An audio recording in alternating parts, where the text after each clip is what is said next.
خلاص أنا قررت أسيب الشغل، مش قادر أستحمل أكتر من كده.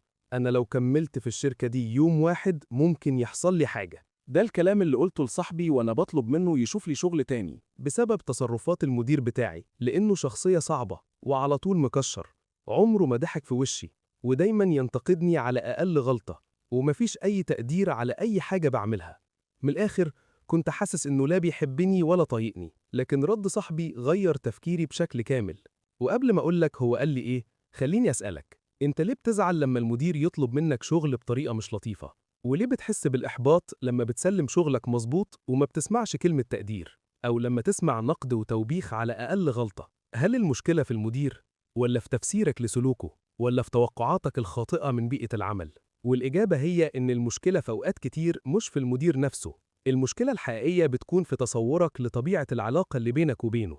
لازم تفهم يا صديقي إن علاقتك مع المدير هي علاقة شغل وبس. المدير مش صاحبك ولا أخوك عشان تنتظر منه إنه يهتم بمشاعرك وهو بيكلمك، أو يخاف على زعلك وهو بيعلق على شغلك.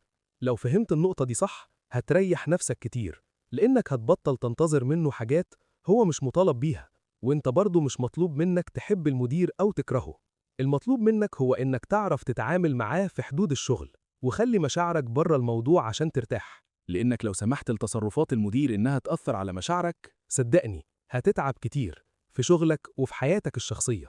النقطة التانية إنك تفصل بين الرسالة وطريقة توصيل الرسالة. يعني إيه؟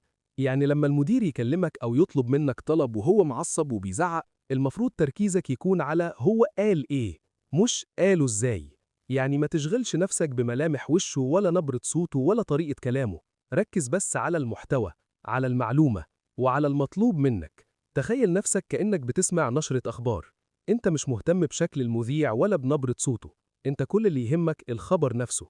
وبنفس الطريقة لما المدير يتكلم ركز بس على الكلام مش على طريقة الكلام، لأنك لو فضلت مركز مع نبرة الصوت وملامح الوش هيبقى كل تفكيرك هو بيكلمني كده ليه؟ ولا هو بيزعق لي ليه؟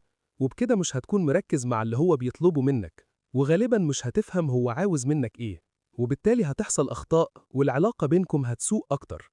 لكن لو ركزت على الرسالة نفسها وسبت كل العوامل التانية هتفهم المطلوب صح. عشان كده لازم يبقى عندك فلتر داخلي يفصل بين محتوى الكلام وبين الطريقة اللي اتقال بيها الكلام. النقطة اللي بعد كده إنك ما تاخدش كل حاجة بشكل شخصي. يعني ما تحولش كلام المدير عن شغلك إلى هجوم شخصي عليك. لما المدير يزعق ويقولك في حاجة غلط في شغلك، هو بيتكلم عن الشغل مش عنك أنت. ودي نقطة مهمة جدا، لازم تفرق بين النقد الموجه للعمل وبين الإهانة الموجهة للشخص.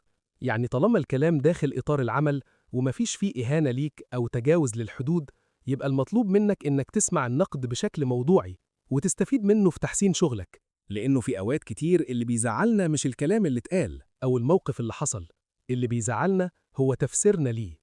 النقطة الأخيرة، لا تنتظر التقدير المعنوي. يعني لو المدير قالك أحسنت، شغلك ممتاز، فدي حاجة كويسة، لكن لو ما قالش فأنت المفروض ما تزعلش. ليه؟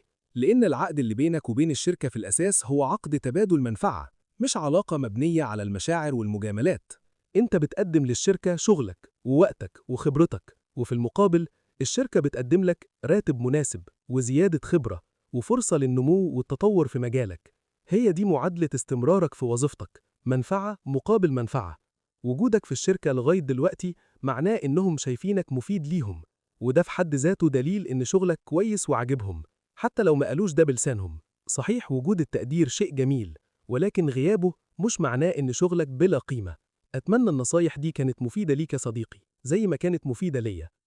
وفي النهاية لو عجبك الفيديو فأنا يسعدني جدا إنك تشترك في القناة. سلام.